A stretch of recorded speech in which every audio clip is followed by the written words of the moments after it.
ನಮಸ್ಕಾರ ಹಾಗೂ ಸ್ವಾಗತ ನಮ್ಮ ಬೋಧಿಸತ್ವ ಚಾನಲ್ಗೆ.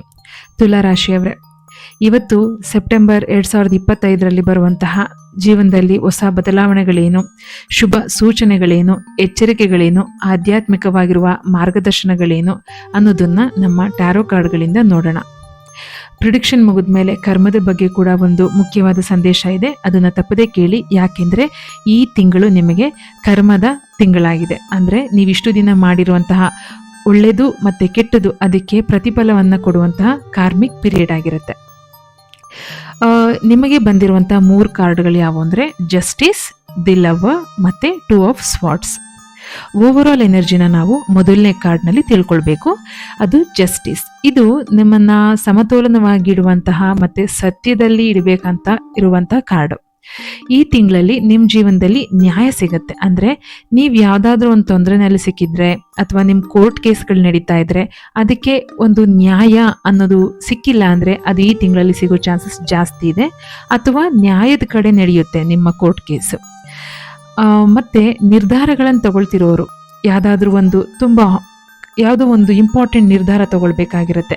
ಅದನ್ನು ನೀವು ಹಾನೆಸ್ಟ್ ಆಗಿ ತಗೋಬೇಕು. ಯಾಕೆಂದರೆ ಈ ತಿಂಗಳು ಕರ್ಮದ ತಿಂಗಳಾಗಿರೋದ್ರಿಂದ ನೀವು ಒಳ್ಳೆ ನಿರ್ಧಾರ ತಗೊಂಡು ಒಳ್ಳೆ ಕೆಲಸ ಮಾಡಿದ್ರೆ ಫಲ ಕೂಡ ಒಳ್ಳೆಯದಾಗಿರುತ್ತೆ. ತಪ್ಪು ನಿರ್ಧಾರ ತಗೊಂಡ್ರೆ ಖಂಡಿತ ಅದು ತೊಂದರೆಗೆ ಈಡು ಮಾಡುತ್ತೆ. ಯಾಕೇಳಿ, ಇದು ಕಾರ್ಮಿಕ್ ಪೀರಿಯಡ್. ಮತ್ತೆ 2ನೇ ಕಾರ್ಡ್ ಏನು ಹೇಳ್ತಾ ಇದೆ, ಅದು ದಿ ಲವರ್ಸ್. ಇದು ಹೆಸರೇ ಹೇಳೋ ಹಾಗೆ ಸಂಬಂಧಗಳನ್ನು ತುಂಬ ಶಕ್ತಿಯುತ ಮಾಡಿಸುತ್ತೆ. ಪ್ರೀತಿನಲ್ಲಿ ಕ್ಲಾರಿಟಿ ಬರುತ್ತೆ. ನಿಮ್ಮ 2 ಜನ ಕಪಲ್ಸ್ ಇದ್ದೀರಾ, ಗಂಡು ಹೆಣ್ಣು, ಇವರಿಬ್ಬರು ಮಧ್ಯದಲ್ಲಿ ಮಿಸ್ಅಂಡರ್ಸ್ಟ್ಯಾಂಡಿಂಗ್ಸ್ ಇದೆ ಅಂತಂದರೆ ಆ ಮಿಸ್ಅಂಡರ್ಸ್ಟ್ಯಾಂಡಿಂಗ್ಸ್ಗಳು ಕ್ಲಿಯರ್ ಆಗುತ್ತೆ. ಗಂಡ ಹೆಂಡತಿ ನಡುವೆ ಇರುವಂಥ ಜಗಳಗಳು ಕ್ಲಿಯರ್ ಆಗುತ್ತೆ. ಸಿಂಗಲ್ ಆಗಿರೋರಿಗೆ ಈ ತಿಂಗಳಲ್ಲಿ ಯಾರಾದರೂ ಉತ್ತಮವಾದಂತಹ ಸ್ಪೆಷಲ್ ವ್ಯಕ್ತಿ ಕೂಡ ಬರೋ ಚಾನ್ಸಸ್ ಜಾಸ್ತಿ ಇದೆ. ಮತ್ತು ಪ್ರೊಫೆಷ್ನಲ್ ಆಗಿ ಪಾರ್ಟ್ನರ್ಶಿಪ್ನ ಹುಡುಕ್ತಿರೋರಿಗೆ ಒಬ್ಬ ಸ್ಟ್ರಾಂಗ್ ಪಾರ್ಟ್ನರ್ ಕೂಡ ಸಿಗೋ ಚಾನ್ಸಸ್ ಜಾಸ್ತಿ ಇದೆ. ಓವರಾಲ್ ಆಗಿ ಹೇಳ್ಬೇಕಂತಂದರೆ ಲವ್ ಮತ್ತು ಪ್ರೊಫೆಷ್ನಲ್ ಬಾಂಡಿಂಗ್ಗಳು ಎಲ್ಲ ಚೆನ್ನಾಗಾಗೋ ತಿಂಗಳಿದು. ಹಾಗೆ 3ನೇ ಕಾರ್ಡ್ 2 ಆಫ್ ಸ್ವಾರ್ಡ್ಸ್. ಈ ಕಾರ್ಡ್ ಏನು ಹೇಳ್ತಾ ಇದೆ, ಯೂಶಲಿ 3ನೇ ಕಾರ್ಡ್ ಬಂದು ವಾರ್ನಿಂಗ್ ಮತ್ತು ಚಾಲೆಂಜಸ್ನ ಹೇಳುತ್ತೆ. ಕನ್ಫ್ಯೂಷನ್ಸ್ ಇದೆ ಈ ತಿಂಗಳಲ್ಲಿ. ಮತ್ತು ಡಿಸಿಷನ್ಸ್ಗಳನ್ನು ನೀವು ತಗೋಬೇಕಾದ್ರೆ ಅರ್ಜೆಂಟ್ ಡಿಸಿಷನ್ನ ದಯವಿಟ್ಟು ಅವಾಯ್ಡ್ ಮಾಡಿ. ಆಗಲೇ ಹೇಳಿದಾಗೆ ಇದು ಕಾರ್ಮಿಕ್ ಪೀರಿಯಡ್ ಆಗಿರೋದ್ರಿಂದ ನೀವು ತಪ್ಪು ನಿರ್ಧಾರಗಳನ್ನಾಗಲಿ ಅಥವಾ ಇನ್ನೊಬ್ಬರಿಗೆ ತೊಂದರೆ ಕೊಡುವಂಥ ನಿರ್ಧಾರಗಳನ್ನಾಗಲಿ ದಯವಿಟ್ಟು ತಗೋಬೇಡಿ.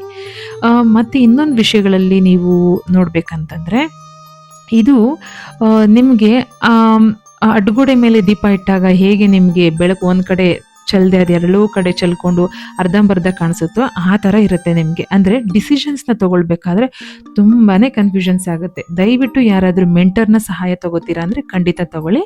ತಕ್ಷಣವಾದಂಥ ಡಿಸಿಷನ್ಗಳು ದಯವಿಟ್ಟು ಬೇಡ.